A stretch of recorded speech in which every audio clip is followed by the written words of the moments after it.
If you're familiar with the channel, you'll know that we like to talk about some of the more underappreciated aspects of JRPGs that help make them so memorable. You know, stuff like common settings such as forests, snowy locations, beaches, and campfires, stuff that factors into the gameplay like world maps and minigames, or it could just be a completely random topic like prologues. And, well, as you already saw by the title, we have the most random one yet: dialogue boxes.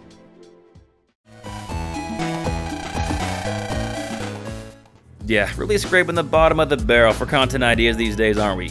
Well, no, trust me, we still have a lot of ideas planned, but just thought it'd be fun to get out a shorter conversational video.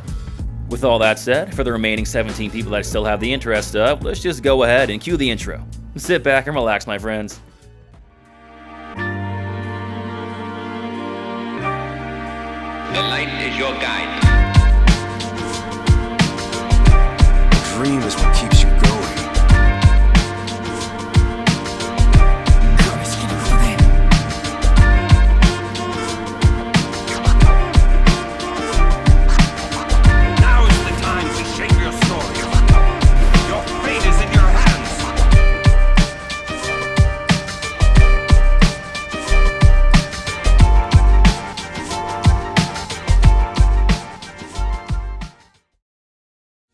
Alright, I know I was joking around in the intro, but in all seriousness, dialogue boxes are one of those really small things that hardly anyone ever thinks about, but in my opinion, can really give the game a lot of flavor and sort of an identity. Like, think of playing Xenogears without those anime portraits in the dialogue boxes. These are key in giving the game its stylistic 90s anime feel and vibe. The same thing can really be said about any game from that era that used character portraits. These really help you feel immersed in that game's world. So many PS1 RPGs did this. Breath of Fire 4, Chrono Cross, Vanguard Bandits, Brave Fencer Musashi, Front Mission 3, Alundra, Legend of Mana, Suikoden 1 and 2, Persona 1 and 2, Jade Cocoon, and yeah, you get the idea.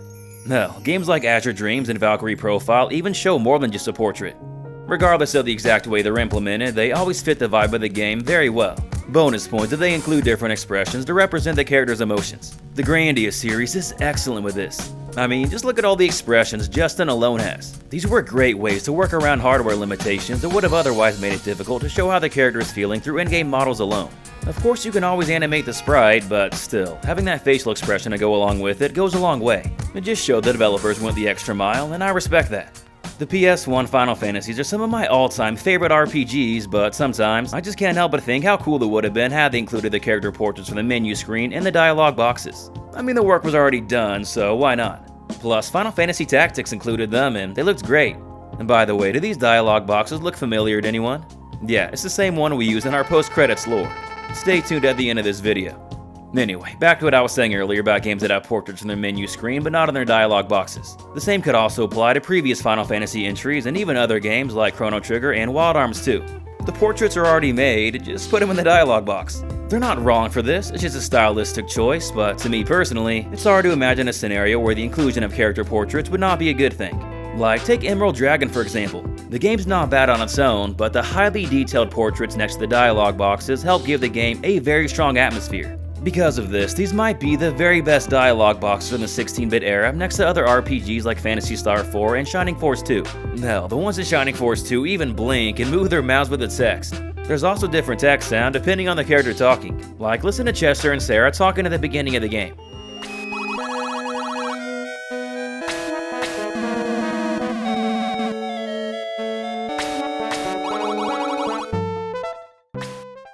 Sarah's text sound is higher because, well, she's a girl and likely has a higher voice. I know I'm just pointing out the obvious and plenty of games have done stuff like this before, but still, it's just a great way to give a little more personality to characters in games that don't have voice acting.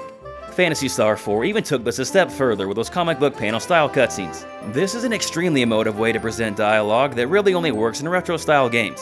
I wish more indie RPGs that are inspired by the retro classics would take this approach. Another example where character portraits play a big role into the game's charm are the older Trails games. They take a page out of Grandia's book and give a lot of different expressions to each character. Even a lot of NPCs have portraits. They don't have as much expressions as your main party members, but it's not like they're displaying a wide range of emotions anyway. Other examples that also do this well are the Lunar series and Wild Arms 3. Wild Arms 3 not only has different expressions for your characters and portraits for some NPCs, but portraits for every NPC. Yes, every single character in the game has their own character portrait. This adds so much personality and life to the world, which helps with the immersion factor. The portraits are kinda faded in the background, but I think it's a cool stylistic choice. Just another creative way to implement a dialogue box. While they weren't as prevalent as the previous generation, in addition to Wild Arms 3, there were still a good amount of RPGs from this era that featured character portraits. There's other games in the Wild Arms series, the Shadow Hearts series, the Baten Kaido series, and the Suikoden series, just to name a few.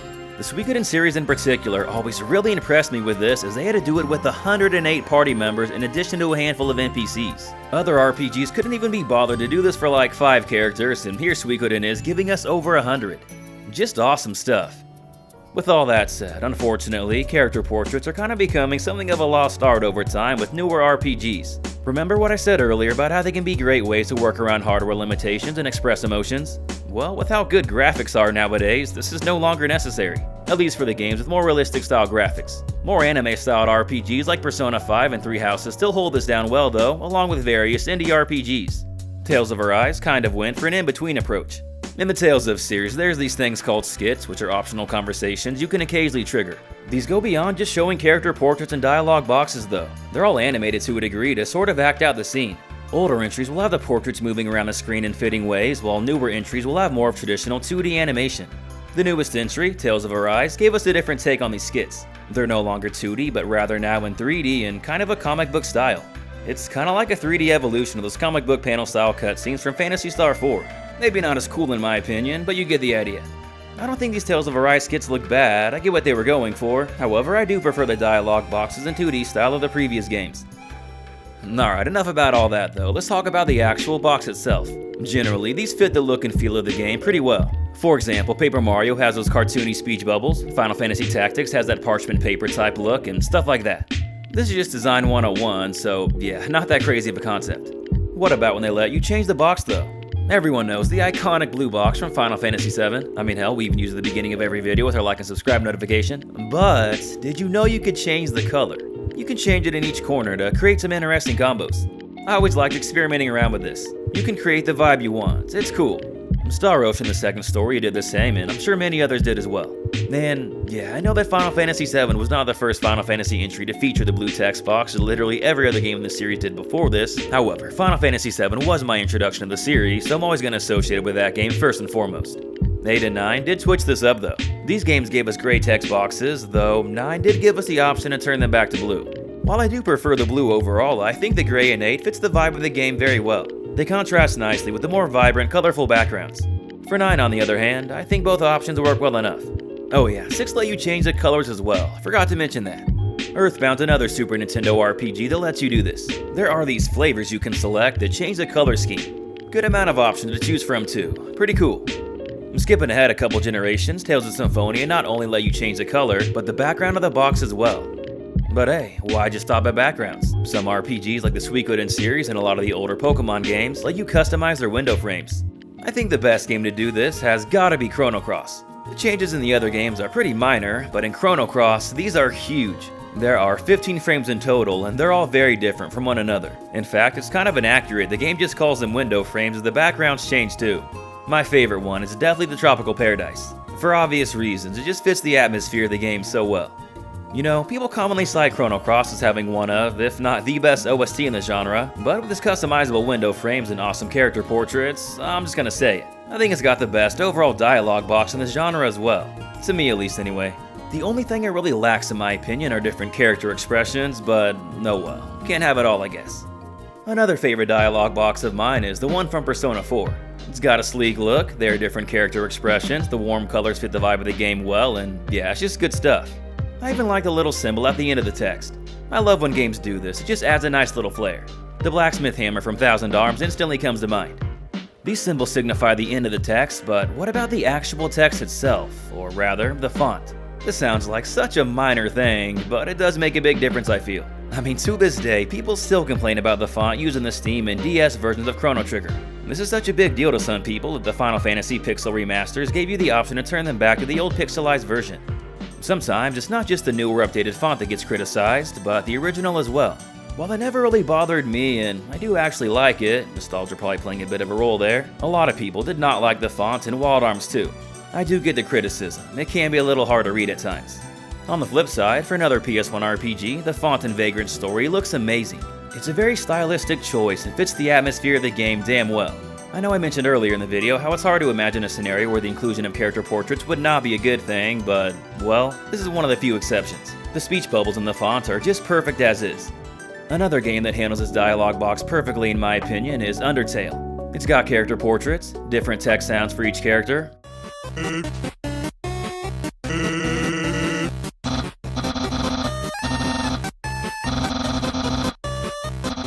and different fonts for each character. Sans has a Comic Sans font, Papyrus has a Papyrus font, and yeah, you get the idea. Using different fonts for different characters isn't something I've seen done that often, however, it can be a great way to show a little bit of that character's personality.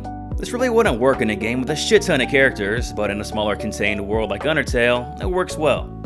Going back to text sounds, these can be great in games without voice acting, however, I don't always think they're necessary either. They're definitely more fitting for more retro-style games, I think, and maybe even ones that have a more lighthearted feel. Like it's hard for me to imagine text sounds in a game like Xenogears, for example. Someone should make a mod where they put in Banjo-Kazooie sound effects for all the text. Though, given the size of the game's script, that might be quite the undertaking. Anyway, I think that pretty much sums up my thoughts on dialogue boxes. There's just so many different ways you can implement them that really add to the game's aesthetic. It's hard to describe the perfect dialogue boxes, it just depends on the game. No matter how exactly they are implemented though, I really think they're an underrated way of setting a vibe. Like, just think about it. In RPGs, there is an abundance of dialogue, more so than any other genre. This means you see dialogue boxes incredibly often. No, you even see them more than your main characters. There are probably some scenes that don't include them. And for something you're gonna constantly see, you might as well make them as stylish and as aesthetically pleasing as possible. Small details can really go a long way in giving a game charm and personality.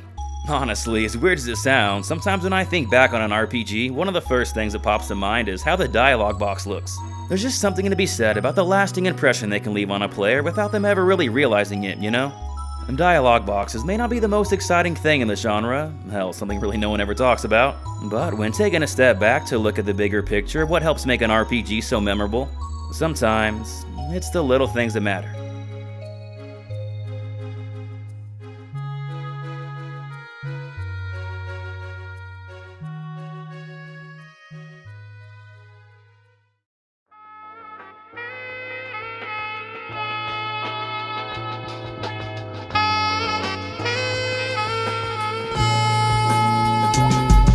Alright, that about wraps up this video. Thanks for watching everyone, we hope you enjoyed it. If you did, please either consider hitting that like button or subscribing to the channel if you haven't already.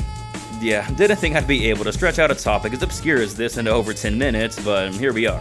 What are some of your favorite dialogue boxes in the genre? Let us know in the comments. And if you're thinking this topic was boring as hell, what the hell's the matter with you? You can let us know about that too. We got some more exciting content coming out soon though, so don't you worry. Our Brave Fencer Musashi retrospective is coming up next, so stay tuned. And as always, just want to give a huge thank you to our Patreon supporters, and an extra special shout out to our top patrons, Derek Drost, Jesse Spencer, Jump Rock, and Saino.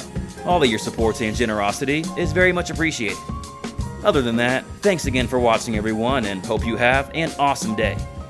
This is Corbin from Gaming Productions. Until next time.